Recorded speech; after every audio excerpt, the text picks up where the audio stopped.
ఒక పక్క ఏ తప్పు చేయని ఒక నిజాయితీపరుడుంటాడు కదా. ఎప్పుడూ ఇతరులకు మంచి జరగాలి అని ఆలోచించే వ్యక్తి. కానీ అతను ఆర్థికంగా ఎదగలేక నిరంతరం ఇబ్బందులు పడుతుంటాడు.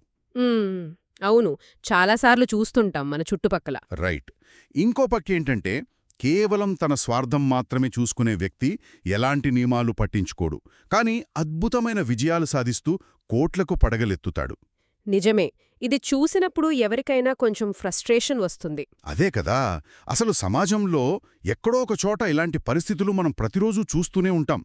ఇది చూసినప్పుడు ఈ లోకంలో న్యాయం లేదా అనిపిస్తోంది. అసలు ఈ కల్మషం లేని మంచి మనసుకి అసలు విలువే లేదా అనే ఒక పెద్ద సందేహం కలుగుతుంది కదా. కరెక్ట్. కానీ ఇక్కడే మనకు ప్రకృతికి అలాగే మానవ మనస్తత్వానికి మరీ ముఖ్యంగా ఈ స్టాక్ మార్కెట్కి సంబంధించిన ఒక అతిపెద్ద రహస్యం దాగుంది. ఓహో, అంటే స్టాక్ మార్కెట్కి కూడా దీనికి సంబంధం ఉందంటారా? 100% ఉందండి. ఈనాటి మన ఈ లోతైన విశ్లేషణ ముఖ్యంగా దీని గురించే.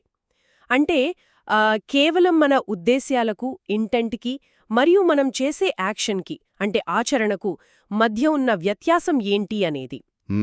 ఇంటెంట్ వర్సెస్ యాక్షన్ అంటారు. ఎగ్జాక్ట్లీ.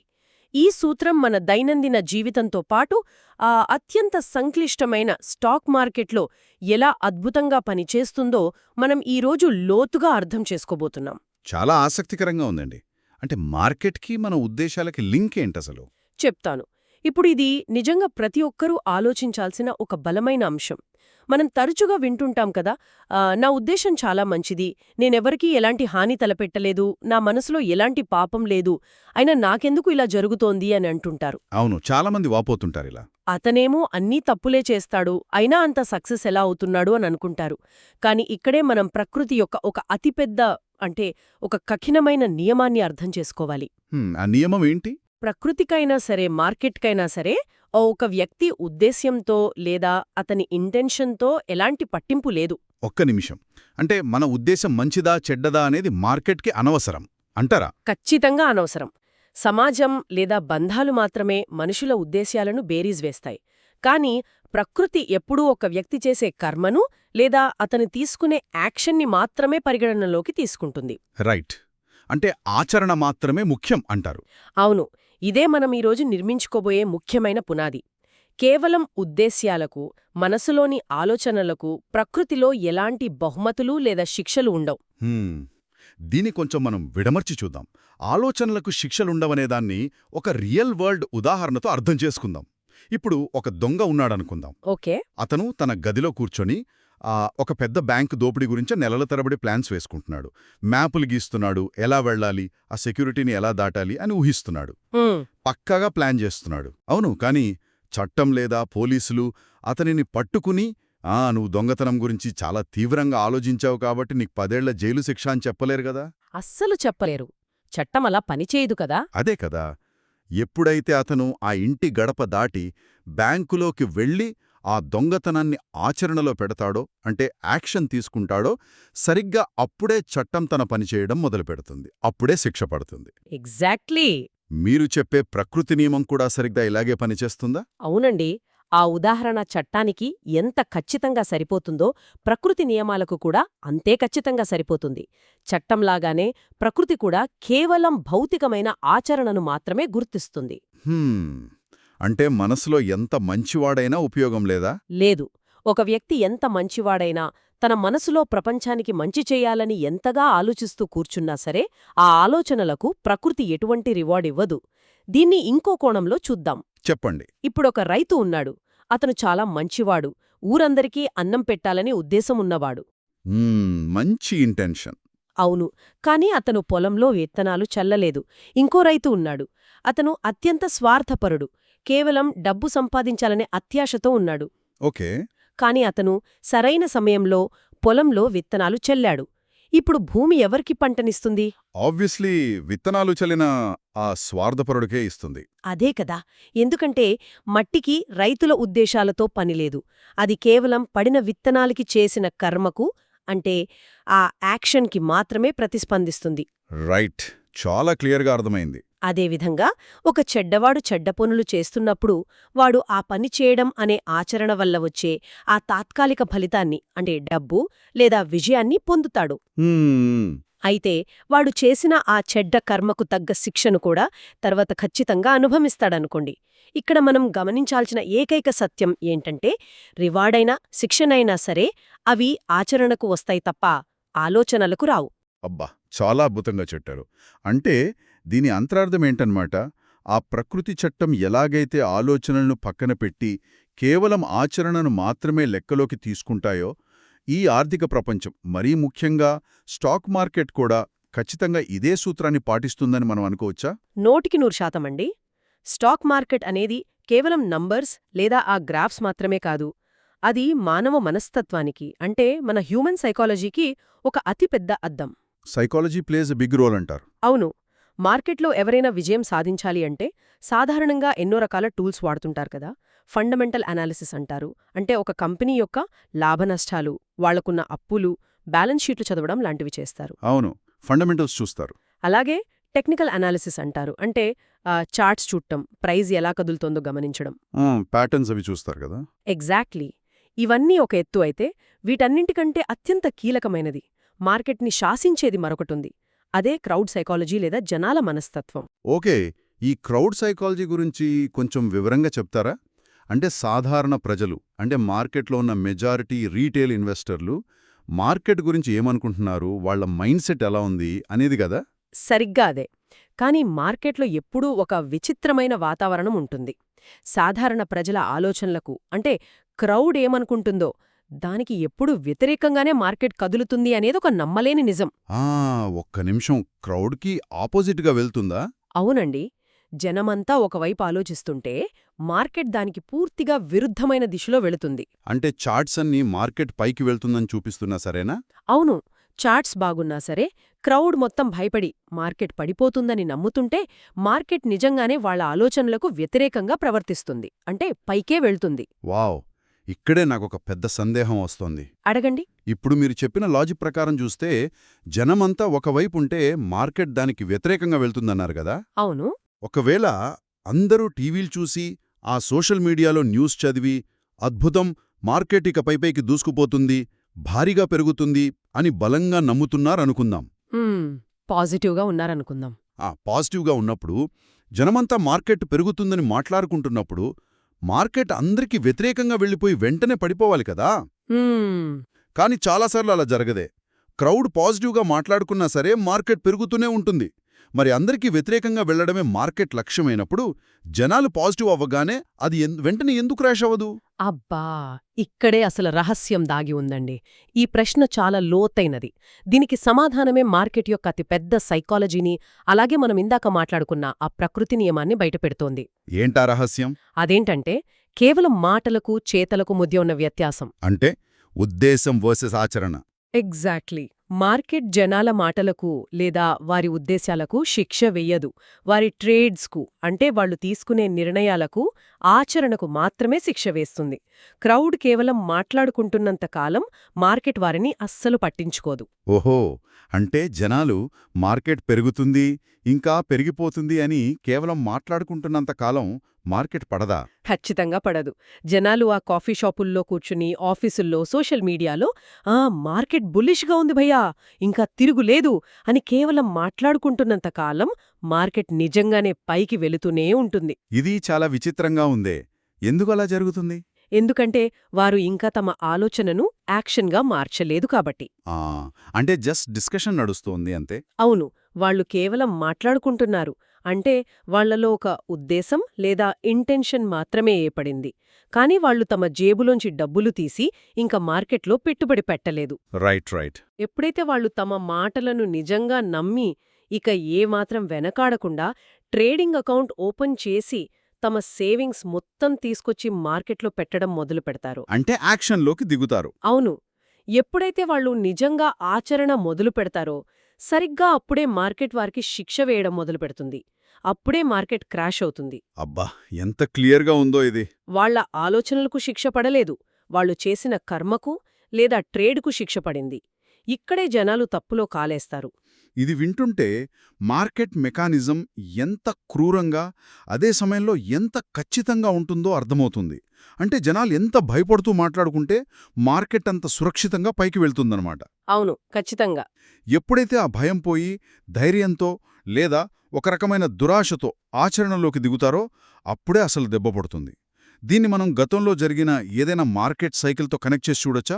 స్టాక్ మార్కెట్ నిఫ్టీ 7,000 పాయింట్ల వద్ద ఉన్నప్పుడు మెల్లగా పెరగడం మొదలైందనుకుందాం. అప్పుడు చాలా భయం ఉంటుంది మార్కెట్లో. అవును, అప్పుడు జనాల్లో విపరీతమైన భయముంటుంది. అది 10,000 పాయింట్లకు చేరుకున్నప్పుడు కూడా మెజారిటీ జనాలు దాన్ని నమ్మరు. ఇదంతా ఫేక్ ర్యాలీ అనుకుంటారు. ఎగ్జాక్ట్లీ. ఇది ఫేక్ ర్యాలీ, ఆర్థిక వ్యవస్థ ఏమీ బాగోలేదు, మళ్ళీ పడిపోతుంది అని కేవలం కథలు చెప్పుకుంటారు. వాళ్లంతా మార్కెట్ పడిపోతోందని ఆలోచిస్తున్నారు కాబట్టి వాళ్ళు పెట్టుబడి పెట్టరు. అంటే ఎలాంటి యాక్షన్ తీసుకోరు. రైట్. వాళ్ళు యాక్షన్ తీసుకోలేదు కాబట్టే మార్కెట్ వాళ్లకు వ్యతిరేకంగా పడిపోకుండా 10,000 నుండి 12,000కు, ఆ తర్వాత 15,000 పాయింట్లకు పెరుగుతూనే పోయింది. వావ్! జనాలు జస్ట్ చూస్తూ ఉండిపోయారు. అవును, కేవలం చూస్తూ మాట్లాడుకుంటూ ఉండిపోయారు. అంటే మెజారిటీ జనాలు పడిపోతుందనుకుంటున్నారు కానీ యాక్షన్ లేదు కాబట్టి మార్కెట్ వాళ్ల అంచనాలకు వ్యతిరేకంగా పెరుగుతూనే ఉందన్నమాట. సరిగ్గా. కానీ ఎప్పుడైతే మార్కెట్ 15,000 నుండి ఆ 15,800 లేదా 18,000 పాయింట్ల మధ్యకు చేరుకుందో అప్పుడు జనాల్లో తట్టుకోలేని ఆరాటమొస్తుంది. అంటే మిస్ అయిపోతున్నామనే భయం, ఫోమో అంటారు కదా, ఫియర్ ఆఫ్ మిస్సింగ్ అవుట్. అదే ఫోమో మొదలవుతుంది. అరెరే, 5 ఏళ్లుగా మార్కెట్ పెరుగుతూనే ఉంది, మనం ఎంత లాభం మిస్ అయ్యాం, ఇక మార్కెట్ ఎప్పటికీ తగ్గదు, వెంటనే కొనేయాలి అని ఆలోచించి అప్పుడు నిజంగా ట్రేడింగ్ చేయడం మొదలుపెడతారు. ఓహో, అప్పటిదాకా కేవలం మాటల్లో ఉన్న వాళ్ళ ఆలోచన ఇప్పుడు ఆచరణగా మారిందన్నమాట. ఎగ్జాక్ట్లీ. వాళ్ళు ఎప్పుడైతే ఆ కొనుగోలు చేయడం అనే కర్మను చేశారో, యాక్షన్ తీసుకున్నారో, సరిగ్గా అప్పుడే మార్కెట్ పతనం ప్రారంభమవుతుంది. వాళ్ళు కొన్న వెంటనే మార్కెట్ క్రాష్ అవుతుంది. ఇది చాలా పెయిన్ఫుల్ కదా. అవును. ఇక్కడ ఇంకొక ముఖ్యమైన పాయింట్ ఏంటంటే అసలు ఎందుకు క్రాష్ అవుతుంది అనేది. ఇది కేవలం మ్యాజిక్ కాదు, దీని వెనక లిక్విడిటీ అనే కాన్సెప్ట్ ఉంటుంది. లిక్విడిటీ అంటే ఆ మార్కెట్లో ఒకరు కొనాలంటే ఇంకొకరు అమ్మాలి కదా, అదేనా? దీన్ని కొంచెం వివరంగా చెప్పండి. అవునండి. స్టాక్ మార్కెట్లో ప్రతి కొనుగోలుకి ఒక అమ్మకం జరగాలి. సాధారణ జనాలు భయంతో ఉన్నప్పుడు ఆ తక్కువ ధరల దగ్గర స్మార్ట్ మనీ అంటే పెద్ద పెద్ద సంస్థాగత పెట్టుబడిదారులు, ఇన్స్టిట్యూషన్స్ నెమ్మదిగా కొనుగోలు చేస్తారు. సైలెంట్గా కొనేస్తారు. అవును. మార్కెట్ 18,000 పాయింట్ల దగ్గరకొచ్చేసరికి ఈ స్మార్ట్ మనీ తమ లాభాలను బుక్ చేసుకోవాలి లేదా తీసుకోవాలి అనుకుంటారు. ప్రాఫిట్ బుకింగ్ టైం అన్నమాట. కానీ వాళ్ళు వేల కోట్ల రూపాయల షేర్లను అమ్మాలి అంటే వాటిని కొనడానికి ఎవరైనా ఉండాలి కదా. రైట్. ఇంత పెద్ద వాల్యూమ్ కొనాలంటే కష్టం. సరిగ్గా ఆ సమయంలోనే మన సాధారణ జనాలు ఆ మార్కెట్ అద్భుతంగా ఉంది అని నమ్మి తమ డబ్బుతో కొనుగోలు చేయడానికొస్తారు. Oh my God! అంటే సాధారణ జనాలు కొంటున్న ఆ షేర్లన్నీ స్మార్ట్ మనీ అమ్ముతున్నవేనా? అవును, వాళ్లే అమ్ముతున్నారు. ఒకసారి జనాల దగ్గరున్న డబ్బులన్నీ అయిపోయి వాళ్లు పూర్తిస్థాయిలో కొనుగోలు చేసిన తర్వాత మార్కెట్ని ఇంకా పైకి తీసుకెళ్లడానికి కొత్త డబ్బు ఎవరి దగ్గర ఉండదు.